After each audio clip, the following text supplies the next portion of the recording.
Assalamualaikum, apa khabar semua? Moga korang semua sihat. Kita jumpa lagi dalam channel Little Heaven Homestay. Dan saya Fatona. Okay, itulah di aktiviti yang saya buat sementara ni. Sementara sebabnya untuk kebun dapur, saya dah semai anak pokok jagung. So, sekarang diorang proses membesar. Dan saya, sementara dia proses membesar tu, saya buatlah keripik peria ni. Okay, sebabnya kebetulan suami saya dia dah habis musim menuai. So buah-buah tu semua dia macam grade yang kita tak boleh nak jual dah. Kan, ada yang tak berapa nak cantik, ada yang dah terlebih masak kan, ada yang muda lagi kan. Jadi dia dah buang pokok. Jadi saya ambil peluang lah untuk buat keripik peria tu. Sambil-sambil menimba pengalaman baru membuat dan jual sikit-sikit dekat jiran-jiran kan. Maklumlah saya duduk kat Velda je. Jadi buat sikit-sikit sekadar tahu kan. Boleh lah kan. Tu kalau korang tengok, perhatikan betul-betul yang jumlah semua yang saya buat tu. Daripada 15 kilo tu saya tak dapat nak masak semua sebabnya dia banyak. So saya ambil masa dalam 2 hari ke 3 hari untuk habiskan semua. Sebabnya pertama saya buat saya tak sempat nak habiskan sebabnya gas habis. So saya terpaksa stop. So bila saya masak pada waktu malam, jadi saya dalam proses saya masak tu, saya dah kerugian satu gorengan sebab tak sempat nak digoreng lah dalam minyak kan. Jadi tak boleh lah nak guna semula dah kan. Jadi terpaksa buang yang tu. Jadi lepas tu esoknya tu suami saya pergi beli gas. Saya pula malam tu saya tak apa sihat, kepala dia saya sakit kan. Jadi saya tak goreng. Lepas tu esoknya tu barulah saya push daripada pagi untuk bersihkan. Lepas tu malam tu saya betul-betul habiskan semualah kan. Sebab saya pilih semula daripada 15 kilo tu, saya pilih semula sebabnya dia sehari 2 hari dia akan memburuk lagi kan. Kita kena buat cepat sebenarnya kan. Lepas tu saya dapat lebih kurang dalam separuh. Nak kata separuh pun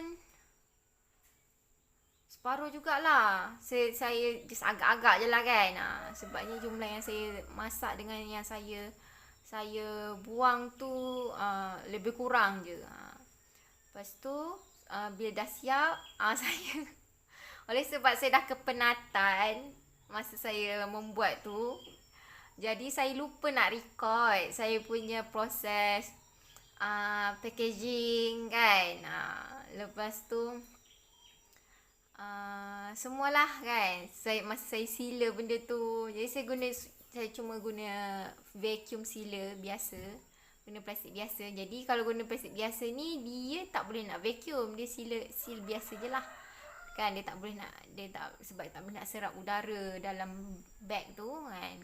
Untuk vacuum kita ada dia punya khas punya vacuum plastik lah kan, sebab dia ada alur untuk serap air ataupun udara dalam kita punya beg plastik tu.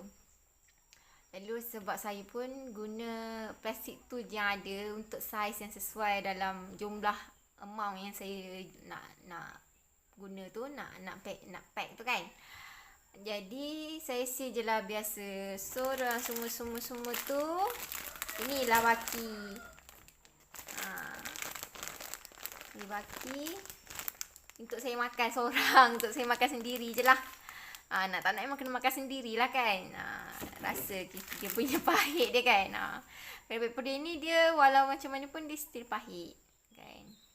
Tapi ada setengah kawan daripada suami saya, dia buat, saya rasa tak pahit. Tapi proses dia buat tu agak leceh dan saya tak mampu untuk buat, untuk paksa diri saya untuk buat proses tu yang renyah tu kan. Macam korang tengok kat video tu lah, saya cuma sagat isi tepung dan saya goreng.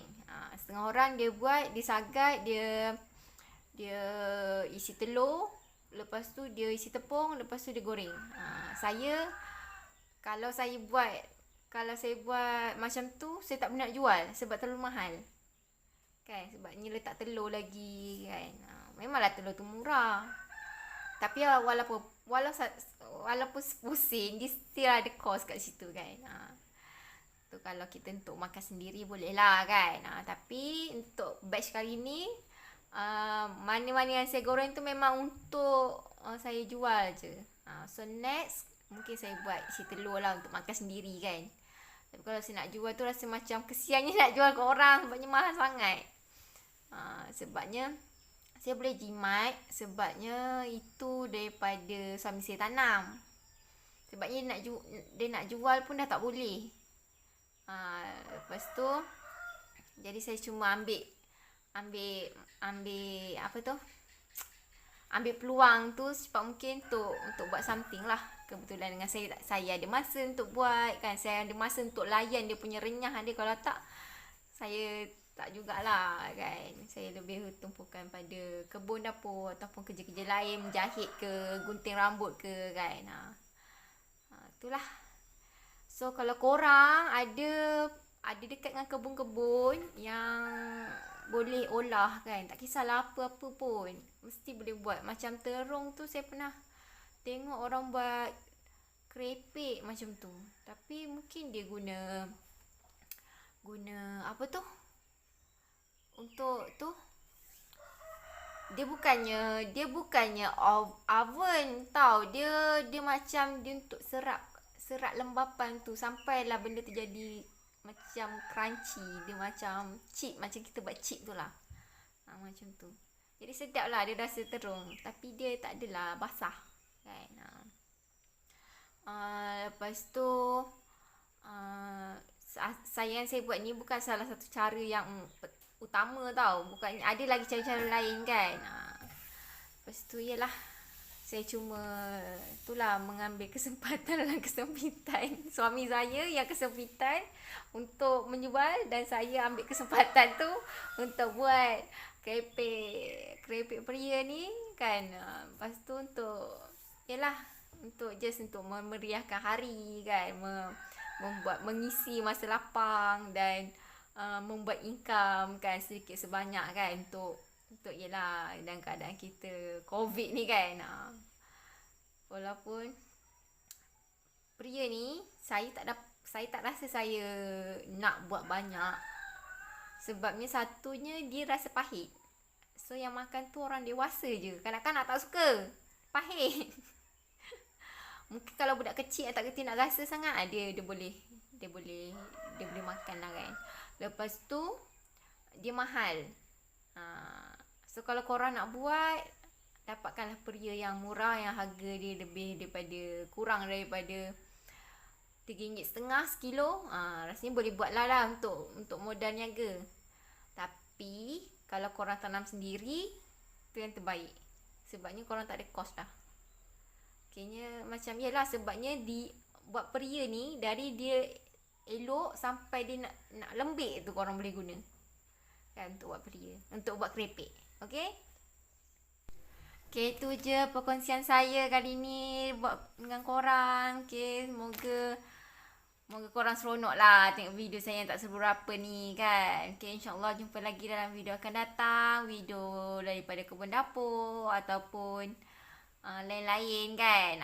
Lepas tu jaga diri baik-baik. Saya doakan korang semua sentiasa sihat, sentiasa dilindungi oleh Allah. Okay, jaga diri, bukan jaga fizikal je, jaga emosi. Jangan marah-marah kan.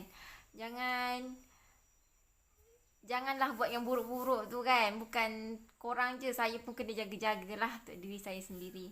Okay, jumpa lagi. Assalamualaikum. Bye.